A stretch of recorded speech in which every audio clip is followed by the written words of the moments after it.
Partnerem odcinka jest Surfshark, czyli łatwy i szybki w obsłudze VPN, który możesz uruchomić na nieograniczonej ilości urządzeń w ramach jednej subskrypcji.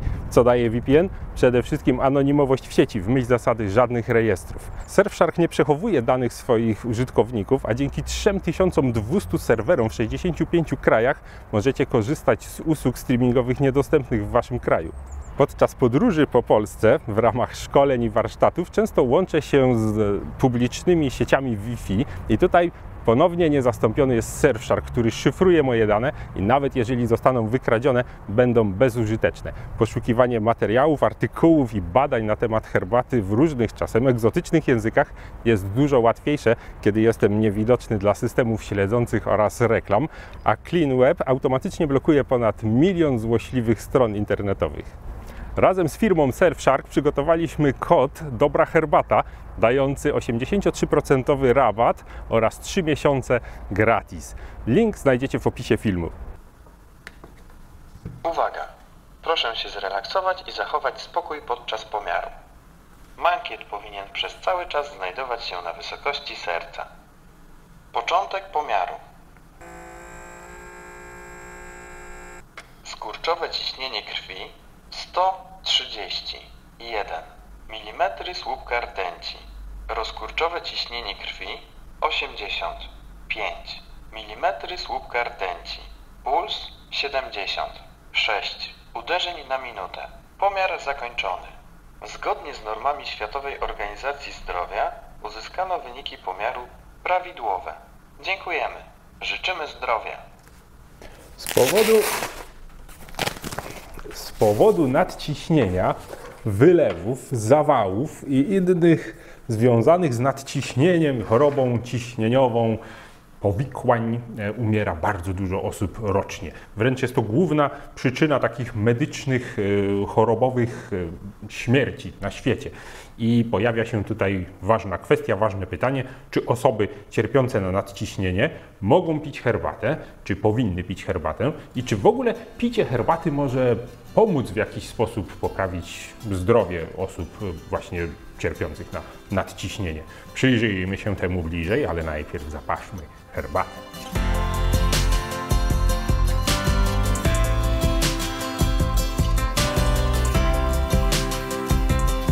Czajnikowy.pl. W różnych ośrodkach badań prowadzono różne badania i uzyskano różne wyniki. Dlaczego tak jest? No, bardzo trudno jest naukowo jednoznacznie powiedzieć coś, ponieważ herbata zawiera kofeinę. To jest podstawowy problem, dla którego osoby z nadciśnieniem unikają tego napoju, ponieważ unikają też kawy i jeżeli spojrzymy na to, no to faktycznie herbata podnosi ciśnienie. Jeżeli jednak spojrzymy na inne zawarte w herbacie związki, które mają różny wpływ na nasze ciało, może się okazać coś odwrotnego, więc kwestia, na co tak naprawdę nakierujemy nasze badania, kto będzie naszą grupą badanych osób i wierzcie mi, przeprowadzono różnych badań naprawdę bardzo dużo, do tego stopnia, że powstały już nawet badania bazujące na badaniach, gdzie spośród wielu badań robi się jakąś taką analizę i stara się wyciągnąć średnią, czy jakieś takie sensowne wnioski. Tak czy inaczej, możemy kilka rzeczy stwierdzić na pewno. Po pierwsze, herbata nam się zaparzyła. Po drugie, możemy pić herbatę, jeżeli czujemy się dobrze. To jest coś, co my zawsze staramy się na łamach czajnikowy.pl podkreślać, że przede wszystkim trzeba obserwować swoje ciało, ponieważ każdy człowiek jest inny, każdy inaczej reaguje na kofeinę, każdy inaczej reaguje na herbatę. No i właściwie co najważniejsze, my nie jesteśmy lekarzami, więc to, o czym mówimy, bazuje tylko i wyłącznie na źródłach, do których dotarliśmy, na informacjach, które gdzieś tam, powiedzmy, mamy właśnie z dostępnych powszechnie publikacji naukowych, ale nie jesteśmy naukowcami, żeby powiedzmy nasz autorytet się tutaj liczył. Więc jeżeli herbata podnosi komuś niebezpiecznie ciśnienie, to nie powinien jej pić zdecydowanie. Określono w jednym z badań, że wypicie 4 filiżanek herbaty, czyli no ilości dość sporej, umówmy się, no tak wypić 4 filiżanki na raz, ja lubię, mi się zdarza, ale ogólnie nie jest to ilość, którą przeciętny człowiek pija naraz, nie? No, zwykle ludzie może nawet nie pijają 1 filiżanki dziennie, a to dopiero 4 naraz. Określono, że badana grupa, wypijając właśnie 4 takie filiżanki, podnosiła swoje ciśnienie po pół godziny oraz po godzinie, tak robiono pomiary, nawet o 10 mm subartenci, czyli u osób z nadciśnieniem to jest już naprawdę poważna różnica.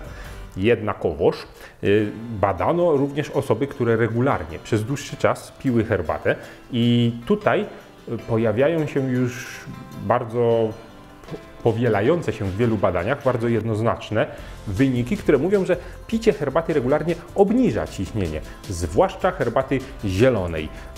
Co ciekawe, robiono również taki eksperyment, gdzie sprawdzano, czy sama kofeina podnosi tak samo ciśnienie, jak jej odpowiednik zawarty w herbacie. I okazuje się, że herbata podnosi ciśnienie bardziej niż ta sama ilość kofeiny wypita osobno, bez reszty herbacianego naparu. I mówimy tutaj oczywiście o tym krótkotrwałym działaniu. Więc sama herbata ciśnienie podnosi. To stwierdzono i tego nie da się zaprzeczyć. Ale okazuje się, że osoby pijące przynajmniej 12 tygodni, jak znalazłem, każde badania mają troszeczkę inny tam przedział czasowy, ale przy 12 tygodniach zdaje się, że udało się obniżyć ciśnienie nawet o kilka, od 2 do 5 mm subartenci. To też jest całkiem dobry wynik i jest to wynik nie taki po prostu jednorazowy po wypiciu, tylko wynik, który można by nazwać jakąś formą nawet leczenia tego stanu, jakąś formą cofnięcia tego nadciśnienia.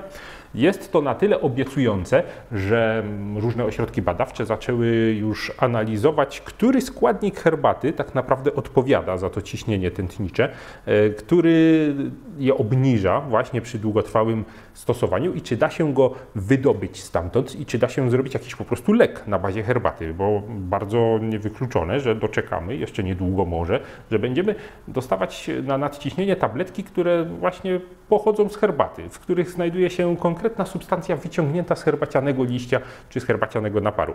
Póki co powinniśmy herbatę pić. Zdecydowanie osoby z nadciśnieniem, jeżeli to ten chwilowy skok ciśnienia, czyli te chwilowe po godzinie od wypicia podniesienie ciśnienia nie szkodzi im aż tak bardzo, to na pewno nie powinny rezygnować z tego napoju, na pewno powinni pić, zwłaszcza herbatę zieloną, ponieważ w przypadku zielonej herbaty osiągnięto lepsze wyniki, osiągnięto więcej tych właściwości prozdrowotnych. Czarną herbatę badało między innymi różne ośrodki naukowe, między innymi różne uczelnie, na przykład Harvard opublikował takie badania, w których wyniknęło, że właściwie nie za wiele się zmieniło. Tymczasem analogicznie przeprowadzone badania na herbacie zielonej pokazywały znaczną różnicę. Stąd podsumowując, jeżeli ja miałbym polecić osobie z nadciśnieniem herbatę, to zakładając, że ta kofeina jej nie szkodzi, bo można znaleźć herbatę bezkofeinową, polecałbym regularne picie herbaty zielonej w ilości co najmniej 2 kubków w czasie co najmniej 12 tygodni, aby móc zaobserwować jakieś korzystne właściwości dla zdrowia. Pozostaje nam życzyć dużo zdrowia i od razu zachęcić Was do dyskusji. Piszcie do nas, informujcie, czy może cierpicie na tę chorobę, czy może reagujecie na herbatę jakoś źle i czy może macie jakieś własne doświadczenia na tym polu. Z przyjemnością poszerzymy jeszcze bardziej horyzont naszej wiedzy w temacie herbaty i nadciśnienia. Tymczasem to tyle. Do zobaczenia na tajnikowi.pl.